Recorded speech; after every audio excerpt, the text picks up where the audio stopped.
हरदीप सिंह निज्जर आखिर है कौन, जिसके डेथ के कारण कनाडा के पीएम द्वारा इतना बड़ा बवाल खड़ा किया गया? इसका भारत के साथ क्या कनेक्शन है? क्या जस्टिन ट्रूडो की इनसे कोई खास सिंपैथी है? क्या इसका उनके पर्सनल पॉलिटिकल इंटरेस्ट या वोट बैंक पॉलिटिक्स से कोई लेना देना है, या वो अपने पॉलिटिकल ब्लंडर्स पर पर्दा डालने के लिए ऐसा कर रहे हैं? क्योंकि जस्टिन ट्रूडो ये ब्लंडर्स केवल अपनी फॉरेन पॉलिसी ही नहीं बल्कि अपनी डोमेस्टिक पॉलिसीज में भी करते नजर आ रहे हैं, क्योंकि उनके बहुत से इकोनॉमिक और डिवाइसिव सोर्सेस पॉलिसीज कनाडा में इररेपेरेबल डैमेज कॉज कर रही हैं। और ऐसा सिर्फ हम नहीं बल्कि कनाडा के फॉर्मर चीफ इकोनॉमिक एनालिटिक्स एक रिपोर्ट में खुद क्लेम करते हैं, जिसके चलते जस्टिन ट्रूडो की अपनी ग्लोबल रेटिंग भी बहुत समय से गोते खा रही है। आखिर में ये पूरा मुद्दा क्या है?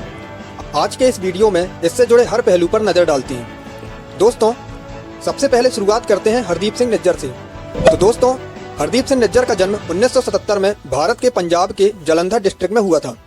ये 1997 में कनाडा चला गया और वहां जाकर प्लम्बिंग का बिजनेस करने लगा, लेकिन प्लम्बिंग से उसकी कोई खास इनकम नहीं होती थी, जिसकी वजह से वो इनकम की एडिशनल सोर्सेस को ढूंढने में लगा रहता था।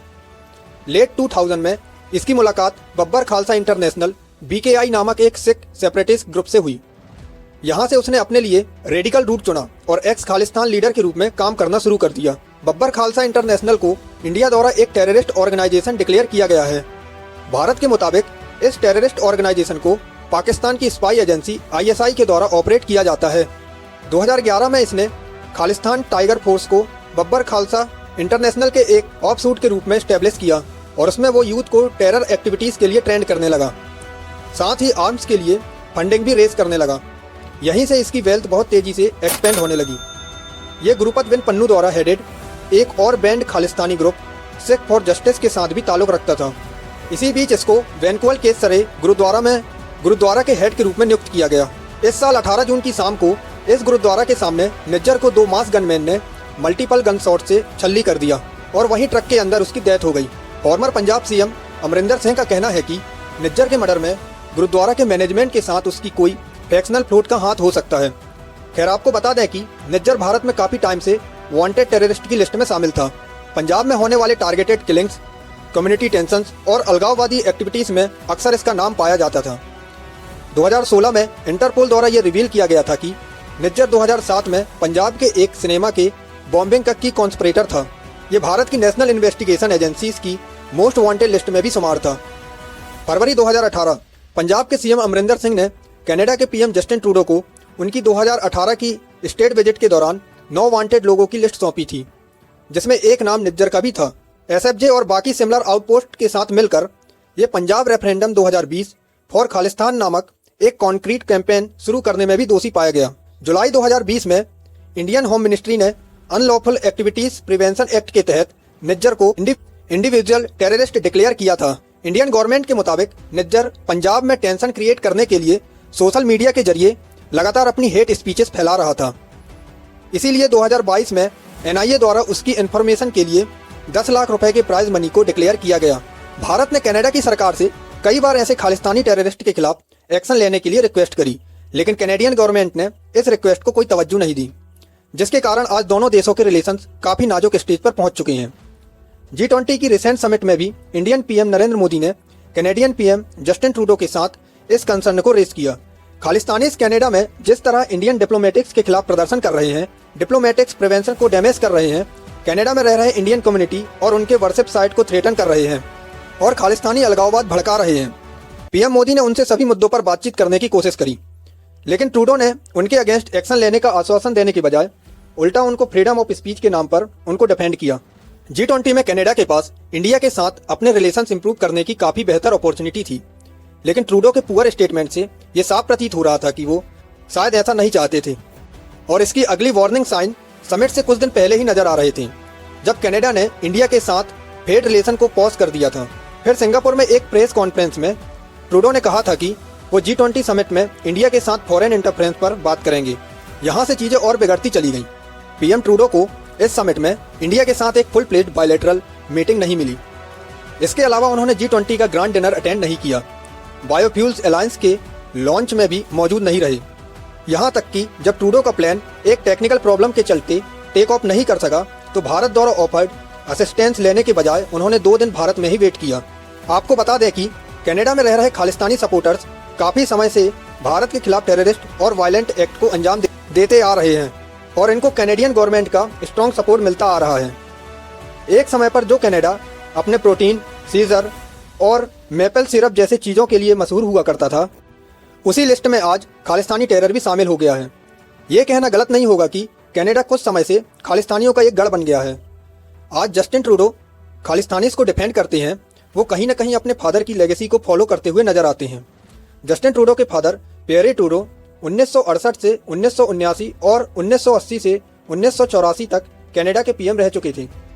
उनके टर्नओवर के दौरान 1982 में इंडिया ने कनाडा से एक खालिस्तानी टेररिस्ट तलविंदर परमार के एक्सट्रेडिशन की मांग करी थी। खालिस्तानी टेररिस्ट ऑर्गेनाइजेशन बब्बर खालसा के हेड तलविंदर परमार पर कई इंडियन पुलिस ऑफिसर्स के मर्डर के चार्जेस थे, लेकिन पीएम पियरे ट्रूडो ने उसके इस एक्सट्रेडिशन को रिफ्यूज कर दिया। उनका कहना था कि इंडिया के ऊपर कॉमनवेल्थ कंट्रीज के एक्सट्रेडिशन प्रोटोकॉल लागू नहीं होंगे। ऐसा इसीलिए क्योंकि इंडिया इंग्लैंड के मोनार्क को अपने हेड ऑफ स्टेट के रूप में नहीं, केवल हेड ऑफ कॉमनवेल्थ के रूप में रिकॉग्नाइज करता है। इस बेसलेस एक्सक्यूज के साथ ये केस क्लोज कर दिया गया और जिस टेररिस्ट को उन्होंने इंडियन अथॉरिटीज से डिफेंड किया, उसी ने आगे चलकर एयर इंडिया के प्लेन कनिष्का को 1985 में बॉम्ब से एक्सप्लोड कर दिया, जिसमें इस प्लेन के सभी 329 ट्रेवलर्स अपनी जान से हाथ धो बैठे। कनिष्क बॉम्बिंग को 9/11 अटैक के बाद सबसे बड़ी एंशिएंट टेरर स्ट्राइक कहा गया।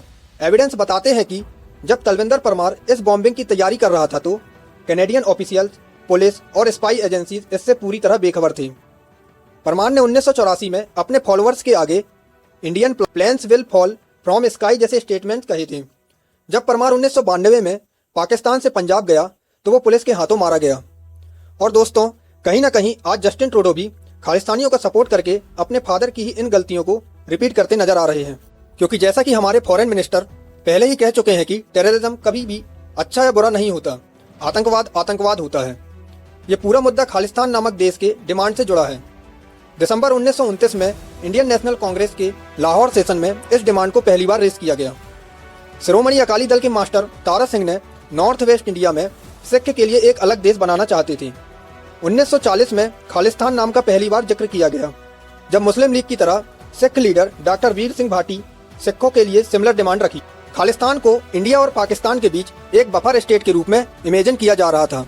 इसमें इंडिया और पाकिस्तान के सिख मेजॉरिटी स्टेट्स के अलावा करेंट हिमाचल प्रदेश के कुछ हिली रीजन भी शामिल थी, लेकिन तब रिलीजन के बेसिस पर इस डिमांड को डोमिनेंट कांग्रेस लीडर्स ने नकार दिया। पंडित नेहरू समेत कई कांग्रेस लीडर्स ने शिरोमणि अकाली दल के सिख लीडर्स को ये कहकर भरोसा दिलाया कि आज़ादी के बाद सिख ऑटोनॉमी और पॉलिटिकल एस्पिरेशन को ड्यू रिस्पेक्ट दी जाएगी। फिर जब 1947 में भारत आज़ाद हुआ तो तब के पंजाब स्टेट को जिस तरह फॉन्ड किया गया था, उस समय सिख की पॉपुलेशन 1/3 से भी कम थी। ऐसे में इंडिया और पाकिस्तान के तहत पंजाब में डिवीजन से सफ़र कर रहे कुछ सिखों ने अपने साथ धोखा मान लिया। वहीं कुछ सिख लीडर्स ने इस मौके को मासेस को कंसल्टेड करने के लिए यूज़ किया। ये टसल लगभग 2 दशकों तक यूं ही चलती रही। इसी बीच ग्रीन रेवोल्यूशन के तहत पंजाब भारत का one of the wealthiest state बन गया। 1980s में जर्नैल सिंह भिंडरनवाले ने इस पॉलिटिकल टसल को खालिस्तानी मूवमेंट के रूप में एक फुल फ्लेज्ड मिलिटेंट इंसर्जेंसी के रूप में बदलकर 1 दशक में अपने चरम पर पहुंचा दिया। इन सबके चलते लगभग 1 दशक तक पंजाब रिलीजियस राइट और उनको रोकने के लिए इसके काउंटर मेजर और हैवी पुलिस परसिक्यूशन के चलते इसमें झुलसता रहा। जून 1984 में सिख्स की हॉलीएस्ट साइट गोल्डन टेम्पल में भारी असला बारूद के साथ अपना डेरा जमा कर बैठे झुंझुनवाले को बाहर निकालने के लिए पीएम इंदिरा गांधी के आदेश पर आर्मी ने ब्लू स्टार लॉन्च किया, लेकिन झुंझुनवाले और उसके सपोर्टर्स ने गोल्डन टेम्पल के अंदर ही हथियार उठा लिए। इसके चलते ये ऑपरेशन वायलेंट हो गया। ये वायलेंट ऑपरेशन लगभग 1 हफ्ते तक चला और इसमें झुंझुनवाले के साथ साथ लगभग 400 से ज़्यादा डेथ और 1100 से ज़्यादा लोगों को इंजरीज हुई। वहीं इंडियन आर्मी के भी 89 जवान शहीद हो गए और 240 जवान घायल हुए। इसी के रिवेंज की आग में पीएम इंदिरा गांधी को भी अपने चपेट में ले लिया, जब 31 अक्टूबर 1981 को उनको उनके ही 2 सिख बॉडीगार्ड द्वारा मार दिया गया। इसके रिस्पॉन्स में नॉर्दर्न इंडिया में एंटी सिख राइट शुरू हो गए। इसके 1 दशक तक इस इंसर्जेंसी को पाकिस्तान के साथ साथ कैनेडियन और यूके बेस्ड सिख ऑर्गेनाइजेशन जैसे international Sikh youth federation, Sikh for justice, pro Khalistan जैसी ऑर्गेनाइजेशन से सपोर्ट मिलता रहा, जिसके चलते 1984 से 1990 तक बस bomb blast, train attacks, Hindu wedding में मास किलिंग, किडनैपिंग, रॉबरी और पुलिस ऑफिसर्स के असैसिनेशन का लंबा दौर चलता रहा।